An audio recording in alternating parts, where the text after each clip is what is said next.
यहाँ अघि नै बडो इन्ट्रेस्टिङ कुरा भयो होइन जुन मैले सबैजनाले गर्नु सोध्नै पर्छ अल थ्री अफ यु होइन I'm sure I'll get answer out here पहिलो तस्बिर चाहिँ यो देशको तस्बिर चाहिँ कसले खिचेको रहेछ पहिलो like who is the first photographer of this country हाम्रो देशको चाहिँ को रहेछ नि त Does anybody know this? Do we have an answer to this? कतै न कतै फर्स्ट पब्लिस्ड फोटोको चाहिँ छ record I don't know who took the photo तर वीरगन्जमा खिचिएको खिचिएको एउटा फोटो चाहिँ पब्लिस भएको हो गोर्खापत्रमै हो क्या अरे होइन त्यो मैले डेट पनि मैले बिर्सेँ तर त्यही डेटलाई नै लिएर नेपालको फोटोग्राफी डे खाले भनेर पनि मनाउँछ अहिले तर मैले डेट चाहिँ एक्ज्याक्टली बिर्सेँ अब फर्स्ट फोटोग्राफर को भन्ने चाहिँ मलाई पनि खासले त्यस्तो तर इफ आई मे मेरो लागि चाहिँ this is a question that's a bit irrelevant के मलाई चाहिँ I feel I am more interested in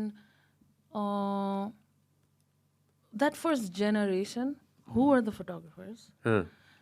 most of it photography was a medium that has come quite late if you compare it to, let's say, painting or other things. And also who are the people being photographed, Totally understandable. होइन what I'm trying to understand here and make audience understand is कसले चाहिँ आएर यहाँ तस्बिर खिच्दो रहेछ त पहिला को विदेशी आयो पहिला यहाँ हामी त बन्द थियो होइन मैले त्यही बुझ्न खोजेँ कि हुन्छ नि को आउँथ्यो त त्यतिखेर हुन्छ नि होइन जसले आएर चाहिँ अब बन्द देशमा आएर होइन तस्बिर छ नि त हामीले अहिले डिजिटल माध्यममा चाहिँ कस्तो हुन्छ we see pictures from God knows when होइन and I'm just trying to understand that मैले एउटा मान्छे पिन पोइन्ट भन्दा पनि कसले चाहिँ आएर चाहिँ तस्बिर खिच्थ्यो कि पहिला जस्तै अहिले म दार्जिलिङ गएको थिएँ अस्ति होइन अनि अफकोर्स म दास स्टुडियो पुगेको थिएँ होइन अनि त्यहाँ केही तस्बिरहरू मैले देखेँ होइन धेरै पुरानो तस्बिरहरू होइन हिराकाजी सरले पनि मलाई त्यो एक दुईवटा तस्बिरतिर पनि हेरेको थियो अफकोर्स साइड कसी दाइ and talk about some different things होइन सो दार्जिलिङबाट पनि अब कतिजना आउनुहुन्थ्यो पहिला होइन सो को आउँदो रहेछ नि त पहिला भन्न खोजेँ कि मैले like who came to take pictures? Do we, like, and for what purpose, right? Yeah, exactly. Yeah, that's the interesting thing. Picture library, I'm sure you're trying to collect this data, no? So what does the data say? Yeah, we're not so much interested in dates and the first because who knows who was the first. I know त्यसरी research गर्न it's almost impossible, I feel. Okay. तर not impossible. अब जस्तो अब हामीले अलिकति फेरि यो यस्तो किसिमको हिस्टोरिकल नेरेटिभ्स क्रिएट गर्दाखेरि चाहिँ अलिकति क्यानोनाइज भन्छौँ हामी अथवा आइकन्स क्रिएट गर्न सुरु गर्छौँ the first somebody, the first whoever at something, हामीले चाहिँ अलिकति trying to take a step back to say त्यो बेलामा किन खिच्दै रहेछ त होइन was it for like record keeping the history of photography has very close ties to colonial times and colonialism उनीहरूले चाहिँ आएर यस्ता मान्छेहरू यो ठाउँमा बस्थे भनेर जुन हिसाबले फोटोग्राफीलाई युज गरिन्थ्यो नि as a medium it was primarily for keeping records right यहाँको नेटिभ्स चाहिँ यस्तो रहेछ होइन अथवा यो ठाउँमा इफ इट वाज बिरगन्ज होइन अर वाट एभर यहाँ चाहिँ यत्रो जङ्गल all of these then records would go back to like I think creating a database that had very particular interests, right? How to control something there, how to enter a space politically, or how to have that information, that data, For example, नेपालमा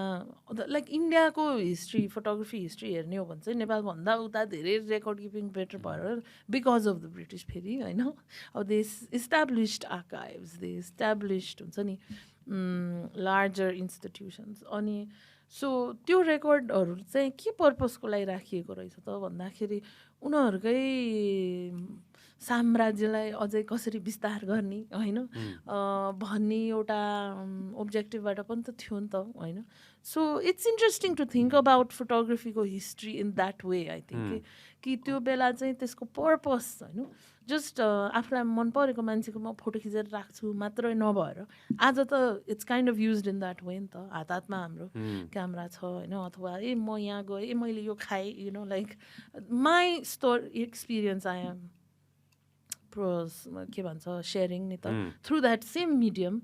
अनि त्यो बेला चाहिँ त्यही मिडियमलाई चाहिँ के पर्पजको लागि चलाइन्थ्यो रहेछ त भनेर अलिकति निहाल्नु थाल्दाखेरि चाहिँ then you begin to I think about history in a slightly different way you know there are very problematic things also there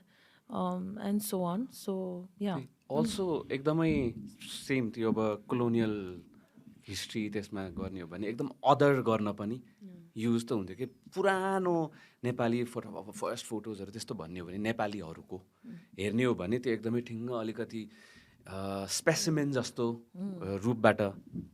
photo खिचिएको हुन्छ होइन सो त्यो एकदम हेर्न जङ्गलीहरू भन्ने टाइप नट जस्ट नेपाल है यो अब सबैको अब इन्डिया अफ्रिका जहाँको पनि त्यस्तै त्यही एराको के अरे अलि ब्रिटिसहरू अथवा त्यो कोलोनियल्सहरू युरोपियन्सहरूको हेऱ्यो भने अलिकति टक्क लाएर हुन्छ नि राजा महाराजा टाइपको फोटो हुन्थ्यो जब कि नेपालमा आएर खिच्यो भने अलिकति डिफ्रेन्ट होइन अदर गरे जस्तो नेपालमै हेर्ने हो भने पनि राणाहरूको राजाहरूको त्यस्तो हुन्थ्यो त्यही एराको नर्मल जब जनताको फोटो हेर्ने हो भने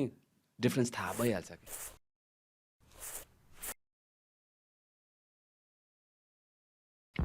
This program is brought to you by Vyas Studios. Thank you very much for supporting the podcast so far. And if you want to see more content, more shows, then make sure that you subscribe to our channel.